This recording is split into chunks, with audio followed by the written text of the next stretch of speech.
Antes de convertirse en leyendas del cine mexicano, muchos actores de la época de oro tuvieron vidas completamente distintas a la fama y los reflectores. Nadie imaginaba que terminarían convirtiéndose en íconos inmortales de la pantalla grande. Vayamos juntos a recordarlos. Roberto Cañedo Ramírez, nacido en Guadalajara, Jalisco, llegó a la Ciudad de México en 1936, cuando apenas era un joven con muchas ganas de abrirse camino. Antes de ser reconocido como uno de los galanes y primeros actores del cine mexicano, trabajó en oficios muy distintos. Fue mecánico electricista, radiotécnico y hotelero. Más tarde se desempeñó como mesero en un restaurante al que asistían personas relacionadas con el cine, y fue justamente ahí donde comenzó a acercarse al ambiente artístico. Ya dentro de los estudios, Roberto Cañedo hizo prácticamente de todo antes de alcanzar papeles importantes. Fue mozo, vestidor de estrellas, jalacables, doble, extra y bailarín.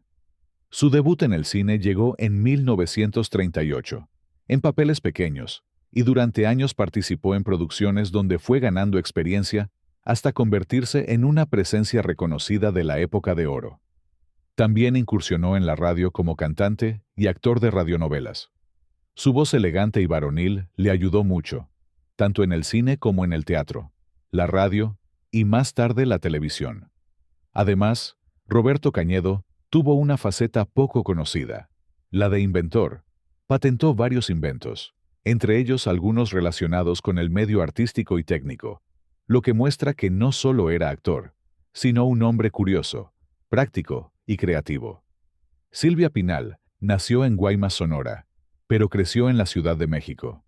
Desde muy joven tuvo que ayudar económicamente y estudiar al mismo tiempo. Trabajó como secretaria y taquimecanógrafa en un laboratorio farmacéutico, gracias a los estudios comerciales que realizó en su juventud. También trabajó como recepcionista y empleada de oficina mientras intentaba abrirse paso en el medio artístico. Antes de consolidarse como actriz, Silvia también realizó trabajos como modelo publicitaria y participó en campañas comerciales y fotografías promocionales, algo muy común entre las jóvenes artistas que buscaban oportunidades en los años 40. Su primera cercanía importante con el espectáculo fue la radio. Ahí trabajó como locutora y participó en programas radiofónicos, además de comenzar a cantar en concursos y presentaciones musicales. Su voz y presencia llamaron rápidamente la atención, lo que le permitió entrar al teatro y posteriormente al cine. Antonio Badú nació en Real del Monte, Hidalgo, dentro de una familia de origen libanés.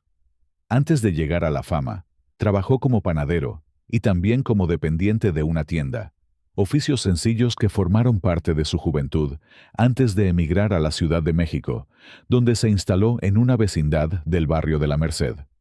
Su entrada al mundo artístico ocurrió por medio de la música. Después de conocer a Ramón Armengol, fue presentado con el compositor Gabriel Ruiz Galindo, quien lo acercó a la XCW. Ahí tuvo la oportunidad de cantar en el programa La Hora Azul, una de las plataformas radiofónicas más importantes de la época. Pedro Infante no llegó al cine como una figura distante o formada en grandes escuelas artísticas. Su vida comenzó entre trabajos humildes, habilidades aprendidas desde joven y oficios que después marcarían profundamente su imagen pública. Antes de convertirse en el gran ídolo de México, fue carpintero, aprendiz de músico, baterista, barbero, mecánico, cantante de radio, actor y piloto aviador. Uno de sus oficios más recordados fue el de carpintero. Desde joven trabajó como aprendiz en Guamúchil, Sinaloa. Y ese aprendizaje fue tan importante en su vida que incluso en el Museo Pedro Infante de Guamúchil existe una réplica de su taller de carpintería, con herramientas y muebles que recuerdan esa etapa. También tuvo relación con la mecánica. Aprendió labores relacionadas con los motores, algo que encaja con su conocida afición por los vehículos, las motocicletas y los aviones.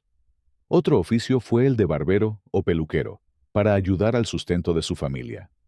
Mario Moreno Cantinflas nació en un barrio popular de la Ciudad de México, y desde niño tuvo que trabajar para ayudar económicamente a su familia.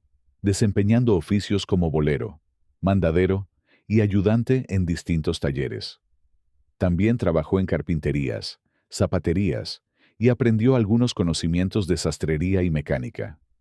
Uno de los aspectos menos conocidos es que también practicó el boxeo amateur y llegó a trabajar como taxista y cartero. Todos estos ambientes urbanos y populares terminaron nutriendo al personaje que más tarde haría famoso. Pero su verdadera escuela artística fueron las carpas. Ahí trabajó como bailarín, acróbata, torero cómico y comediante. En esos escenarios improvisados, fue construyendo poco a poco el personaje de Cantinflas, especialmente después de descubrir que el nerviosismo lo hacía hablar de manera rápida y desordenada, provocando risas entre el público. Ese estilo terminaría convirtiéndose en su sello personal. Javier Solís nació como Gabriel Siria Levario en Tacubaya. Su infancia fue complicada y desde muy joven tuvo que trabajar para mantenerse. A los 11 años comenzó en la panadería El Imperio, donde aprendió labores relacionadas con la panadería y la repostería, desempeñándose en largas jornadas desde la madrugada. También trabajó como ayudante en carnicerías y mercados. Además, desempeñó trabajos físicos como cargador, albañil y pintor de brocha gorda. Durante algún tiempo pensó en dedicarse al boxeo antes de enfocarse completamente en la música. Su verdadera oportunidad llegó gracias al canto.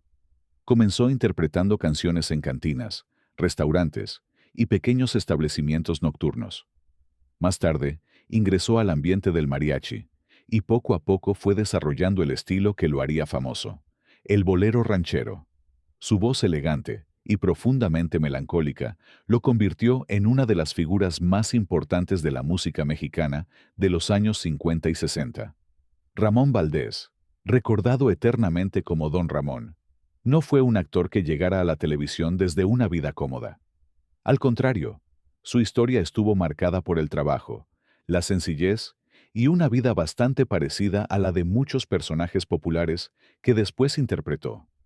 Según distintas crónicas y testimonios de su hijo, Esteban Valdés, antes de alcanzar la fama, vivió de varios oficios, entre ellos la carpintería, la pintura y la cocina. Incluso su hijo llegó a decir que muchos de los oficios que hacía don Ramón en la vecindad ya los había realizado su padre en la vida real. También fue fabricante de muebles, comerciante y chofer, trabajos que le permitieron sostenerse mientras perseguía su sueño de actuar. Su carrera artística comenzó en el cine en 1949, cuando participó en Calabacitas Tiernas junto a su hermano Germán Valdés.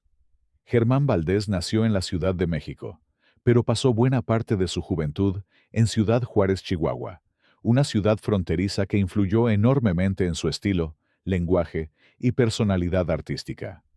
Antes de entrar al espectáculo, trabajó como mensajero y ayudante de oficina. También tuvo relación con trabajos administrativos y aduanales, debido al ambiente fronterizo de Ciudad Juárez. Su gran oportunidad llegó en la radio.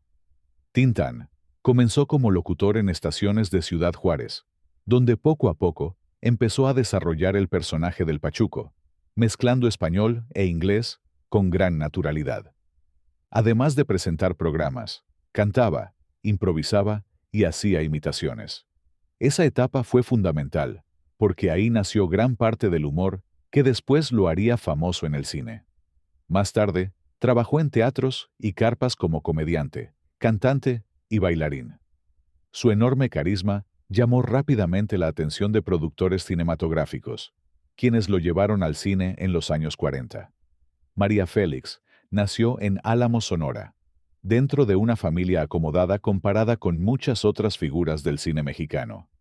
Antes de ingresar al espectáculo, vivió una etapa relativamente tranquila y llegó a estudiar en Guadalajara. Más tarde, ya instalada en la Ciudad de México, trabajó como secretaria y recepcionista para un cirujano plástico. Se dice que el doctor la ponía como ejemplo ante sus pacientes para mostrarles qué tan bellos podían quedar tras una cirugía, aunque ella bromeaba diciendo que eran mentiras piadosas porque su belleza era natural. Antes de convertirse en el famoso cómico de las manos que hablan, José Antonio Espino Mora mejor conocido como Clavillazo, tuvo una vida marcada por el esfuerzo y la necesidad. Desde muy joven, en su natal Teciutlán, Puebla, tuvo que trabajar en distintos oficios para ayudar al sustento de su familia y salir adelante mucho antes de alcanzar la fama en las carpas y el cine mexicano.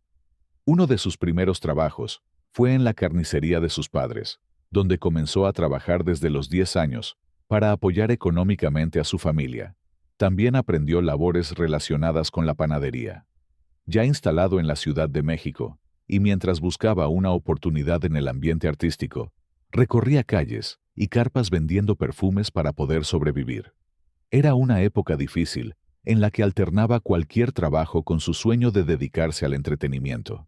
Después de un intento fallido por levantar su propia carpa, donde perdió prácticamente todos sus ahorros, tuvo que trabajar durante varios meses como velador para recuperarse económicamente y volver a empezar. Sus primeros contactos con el mundo artístico ocurrieron en el Teatro Variedades de su localidad, donde trabajó como mandadero, ayudante general y actor ocasional. Adalberto Martínez Resortes también tuvo un origen humilde en el barrio de Tepito y, mucho antes de convertirse en uno de los bailarines y comediantes más queridos de México, tuvo que abrirse camino realizando distintos trabajos para ayudar a su familia y sobrevivir en la Ciudad de México. Cuando apenas tenía 15 años, vendía paletas heladas afuera del Teatro Hidalgo. Mientras trabajaba, observaba fascinado el movimiento de los artistas, las funciones y el ambiente del espectáculo. Poco a poco comenzó a acercarse al teatro hasta lograr convencer a un director de que le permitiera participar como extra, dando así sus primeros pasos en el mundo artístico. También realizaba mandados y pequeños encargos para vecinos y trabajadores de los teatros, buscando ganar unas monedas extra para apoyar económicamente en casa. Desde niño destacaba por su enorme energía y habilidad para bailar. Mucho antes de convertirse en una estrella del cine mexicano, Elsa Aguirre tuvo una adolescencia sencilla y marcada por la necesidad de ayudar económicamente a su familia. Durante esos años, trabajó en una tintorería, realizando labores sencillas, mientras aún era muy joven. Aquella etapa ocurrió mucho antes de imaginar que algún día se convertiría en una de las grandes figuras de la época de oro del cine mexicano. Antes de convertirse en el inolvidable Capulina y alcanzar la fama en el cine y la televisión, tuvo una vida muy ligada a la música. En 1943 formó parte del cuarteto Los Excéntricos del Ritmo y más tarde integró el trío humorístico musical Los Trincas, donde comenzó a desarrollar ese estilo cómico sencillo y carismático que después lo haría famoso en toda América Latina. En aquellos años, también tuvo una faceta poco conocida como torero. Durante su juventud, llegó a involucrarse en el ambiente taurino, intentando abrirse camino en distintos espectáculos populares antes de dedicarse por completo a la comedia. Su familia tenía otros planes para él. Su padre, propietario de un hotel, deseaba que Gaspar continuara con el negocio familiar y se involucrara en la administración hotelera. Sin embargo, Capulina decidió dejar esa vida y mudarse a la Ciudad de México para perseguir el sueño artístico que desde niño lo apasionaba. Antes de convertirse en el famoso compañero de Capulina y consolidarse como uno de los comediantes más populares del cine mexicano, Viruta tuvo una vida muy ligada tanto al trabajo de oficina como al mundo de la música y la radio. Trabajó como empleado en la tesorería del Distrito Federal. Durante esa etapa, llevó una vida de burócrata, desempeñándose en oficinas gubernamentales mientras todavía buscaba abrirse camino en el ambiente artístico. También desarrolló una importante carrera como músico y cantante de tríos y agrupaciones vocales. Gracias a su voz y carisma, también encontró oportunidades en la radio, trabajando como locutor en estaciones importantes. Desde sus primeros años, mostró además facilidad para la escritura y el desarrollo de ideas humorísticas, por lo que comenzó a trabajar redactando guiones y argumentos. Esa faceta creativa lo acompañó durante gran parte de su vida, incluso después de alejarse parcialmente de los escenarios y el cine. Desde muy pequeña, María Victoria soñaba con seguir los pasos de su padre y dedicarse a la costura, oficio que él desempeñaba y que formaba parte de la vida cotidiana de su familia. Sin embargo, el destino la llevaría muy pronto al mundo del espectáculo. Apenas tenía 6 años cuando comenzó a trabajar junto a sus hermanas, en compañías itinerantes, dirigidas por Paco Miller. Entre escenarios improvisados, giras y funciones llenas de público, María Victoria aprendió a cantar, actuar en sketches humorísticos y desarrollar la seguridad escénica que más tarde la convertiría en una estrella. Antes de convertirse en una figura reconocida del cine y la comedia mexicana, Abel Salazar llevó una vida muy distinta, marcada por el trabajo de oficina, las ventas y los estudios profesionales mientras intentaba encontrar su verdadero camino. Durante una etapa de su juventud, trabajó en la Secretaría de Hacienda y Crédito Público como archivista en la Ciudad de México. Ahí, desempeñaba labores administrativas y organizaba documentos oficiales. También trabajó como vendedor en una fábrica o tienda de muebles, actividad que le permitió sostenerse económicamente mientras continuaba preparándose profesionalmente. Al mismo tiempo, continuó estudiando. Ingresó a la Escuela Libre de Comercio y también llegó a inscribirse en la Escuela Libre de Derecho, mostrando interés por construir una carrera estable fuera del ambiente artístico. Su verdadero acercamiento al espectáculo ocurrió en las carpas populares, donde comenzó trabajando como patiño para los comediantes principales. Aquella experiencia fue fundamental, porque le permitió aprender directamente frente al público, desarrollar seguridad escénica y entender el ritmo de la comedia mucho antes de llegar al cine mexicano. Sara García, la abuelita de México, tuvo una formación académica muy destacada y una juventud profundamente ligada a la enseñanza y las artes. Desde muy pequeña, mostró una gran habilidad para el dibujo y una notable disciplina en sus estudios dentro del Colegio de las Vizcaínas. Su desempeño fue tan sobresaliente que, apenas a los 14 años, fue nombrada profesora sustituta de dibujo en la misma institución. Además de impartir clases en el colegio, también trabajó como maestra particular, ofreciendo lecciones privadas para ayudar económicamente con los gastos. Aquella etapa refleja una faceta poco conocida de Sara García, la de una joven responsable, dedicada al estudio y comprometida con la enseñanza. Durante esos años, también desarrolló una gran sensibilidad artística y una fuerte inclinación por la pintura y las artes plásticas. Antes de pensar en escenarios o cámaras, su interés principal estaba en el arte y el dibujo, disciplinas que ocupaban gran parte de su tiempo y de sus aspiraciones juveniles. Antes de convertirse en uno de los villanos más memorables y temidos de la época de oro del cine mexicano, Carlos López Moctezuma llevó una vida muy distinta, ligada al trabajo administrativo, los ferrocarriles y los estudios profesionales. Durante su juventud, trabajó en los Ferrocarriles Nacionales de México, siguiendo de alguna manera el camino de su padre, quien también estaba relacionado con la empresa ferroviaria. Aquella etapa lo acercó al ambiente laboral y burocrático de una institución que, en ese tiempo, era una de las más importantes del país. Además, desempeñó trabajos como mensajero y empleado gubernamental mientras continuaba preparándose académicamente. Su intención inicial era construir una carrera estable dentro de la administración pública, motivo por el cual estudió administración y otras áreas relacionadas con el trabajo burocrático. Sin embargo, detrás de esa aparente vida de oficina existía otra gran pasión: el teatro. Con el dinero que ganaba en aquellos empleos, pagaba sus estudios en la Escuela de Teatro y Actuación de Bellas Artes, decidido a prepararse seriamente en el mundo artístico, aun cuando su futuro parecía orientado hacia el gobierno y las oficinas. Antes de llegar al cine, comenzó su formación escénica en el grupo teatral Orientación, uno de los proyectos teatrales más importantes y modernos de la época. Ahí inició su carrera artística desde muy joven. Gracias por acompañarme hasta el final de este video. Cuéntame en los comentarios cuál de todos estos actores te sorprendió más y de quién no conocías los oficios que tuvo antes de alcanzar la fama. Y si te gustan este tipo de historias sobre el México de antes y la época de oro, No olvides suscribirte y regalarme un like para seguir trayendo más contenido como este. Hasta pronto.